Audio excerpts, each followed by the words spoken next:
Jai Mata Di. Today we are going to talk about one more poem by Emily Dickinson, that is I Am Wife, I Have Finished That. As we all know Emily Dickinson की जो poems होती हैं उनके कोई title नहीं होते हैं, इसलिए उनकी फर्स्ट लाइन को ही टाइटल मान लिया जाता है, दैट्स वाई। तो इनकी फर्स्ट लाइन भी सेम है, I am wife I have finish that. So this poem was written in 1860 और जैसा कि हम जानते हैं एमिली डिकिंसन एक अमेरिकन पोइट हैं और उनकी जो मोस्टली जो पोम्स हैं वो पोस्टमसली जो हैं वो पब्लिश हुई हैं। सो इनकी ये जो पॉम है इनमें वो एक वुमन की लाइफ है वो बता रखी है कि वुमन की लाइफ इन 19th सेंचुरी कैसी होती है, और स्पेशली इन पेट्रार्कन सोसाइटी में कि किस तरीके से उन्हें ट्रीट किया जाता है। और मैरिड और अनमैरिड वुमेन की यहाँ पे बात कर रखी है, दैट मीन्स कि एक वुमेन है और एक यहाँ पे वाइफ है, उनके बीच की किस तरीके से वो इन सब चीज़ों को दिखाती हैं वो इसमें बता रखी हैं। एमिली डिकिंसन के हमने और भी पॉम्स को डिस्कस कर रखा है, अगर आपको और भी देखनी है तो आपको यहाँ पे थंबनेल्स में मिल जाएंगे और आप देख सकते हैं।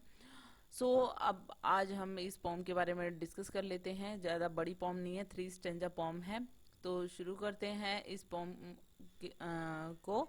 तो इनकी जो लाइंस हैं फर्स्ट स्टेंजा की वो कुछ इस तरीके से हैं, I am wife I have finish that that other state I am czar I am woman now it's safer so इसमें एमिली डिकिंसन कह रही हैं कि मतलब एमिली डिकिंसन ने तो कभी शादी नहीं की है, तो डोंट थिंक कि वो आई एम वाइफ का मतलब खुद से लगा रही हैं, लेकिन इसमें जो स्पीकर है वो यही बता रही हैं कि वो जो है वो वाइफ हैं, और जो उनकी जो पहली स्टेट थी जो कि वुमेन की, उससे अदर स्टेट में वो आई हुई हैं, दैट मीन्स अभी उनकी शादी हो चुकी है।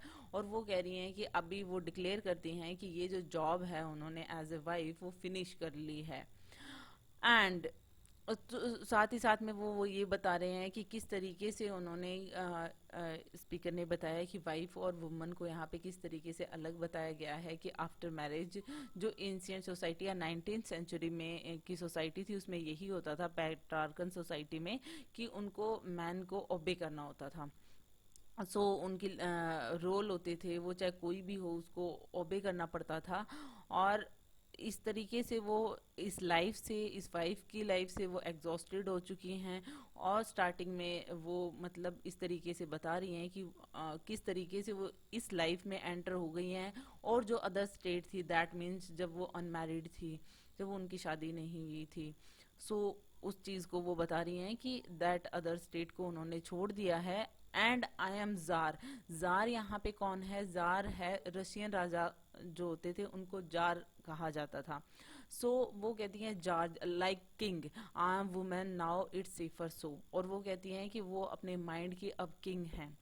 और वो एक वुमेन जब इंडिपेंडेंट होती हैं, जब सिर्फ वो वुमेन होती हैं, जब उनकी शादी नहीं हुई थी तो वो जार की तरह रहती थी, एकदम इंडिपेंडेंट रहती थी। लेकिन अब जब उनकी शादी हो गई है वो कहती हैं कि अब वो सेफ हैं। वो सेफ क्यों कह रही हैं, क्योंकि 19th सेंचुरी में जो जबकि पेट्रार्कन सोसाइटी थी, अगर आप शादी नहीं कर रहे हो तब भी आपको सोसाइटी जीने नहीं देती थी। तो अगर आपकी शादी हो गई है दैट मीन्स आप अब सेफर हो, लोग आपके बारे में कोई बात नहीं करेंगे, कोई बातें नहीं बनाएंगे। नेक्स्ट स्टेंजा में वो कह रही हैं, how old the girls life looks behind this soft lips eclipse. I think that earth feels so to folks in heaven now. वो कह रही हैं कि वो सेकंड स्टेंजा में ये कह रही हैं कि जो स्पीकर हैं कि वो वुमेन है या फिर जो गर्ल्स हैं उनकी लाइफ को लेकर वो काफ़ी वरीड हैं। जो मतलब पूरी लाइफ जो होती है उनकी, वो जो गर्ल्स हैं वो अंडर प्रोटेक्शन ऑफ मैन निकाल देती हैं। सो उन्होंने जो शादी को है वो सॉफ्ट एक्लिप्स कहा है, जैसे ग्रहण होता है, कि जैसे ग्रहण होता है उससे चीज़ें किस तरीके से होती हैं कि किसी भी चीज़ पे ग्रहण लगता है तो उस पर एक शेडो सी आ जाती है।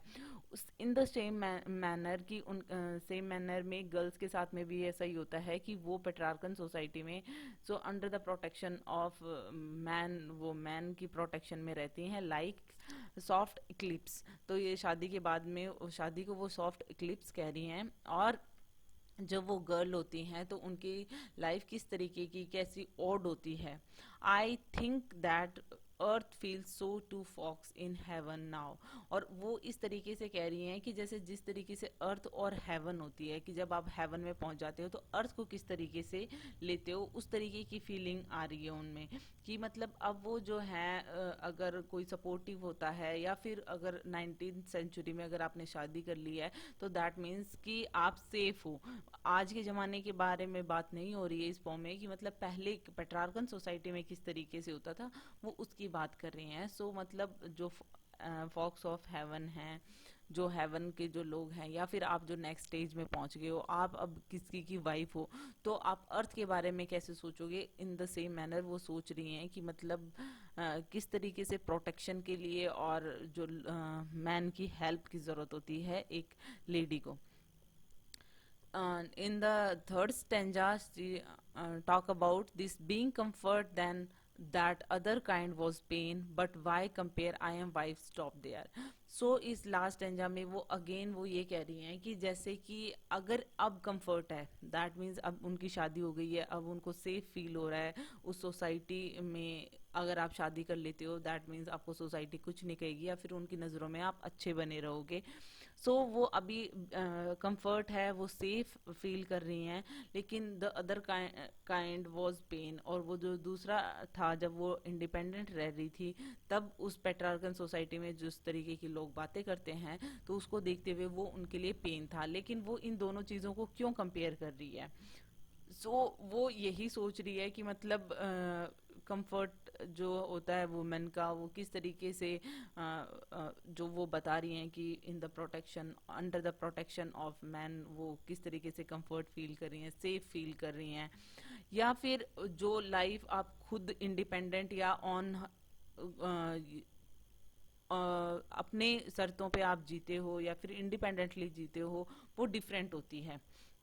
सो एट द एंड वो यही कहती हैं कि मतलब इन सब चीज़ों का कंपैरिजन है ही क्यों, मैं कंपैरिजन क्यों कर रही हूँ, क्योंकि हाल फिलहाल जो है at present I am wife, और इसी चीज़ के लिए स्टॉप देयर की इसके साथ ही वो उस रोल में जो है वो वापस आ जाती हैं, और वो कंपैरिजन है वो बंद कर देती हैं। So it's all about it, hope you like it. If you like it, please hit the thumbs up button, please please please subscribe the channel, put your views and suggestion in comment section. So thank you.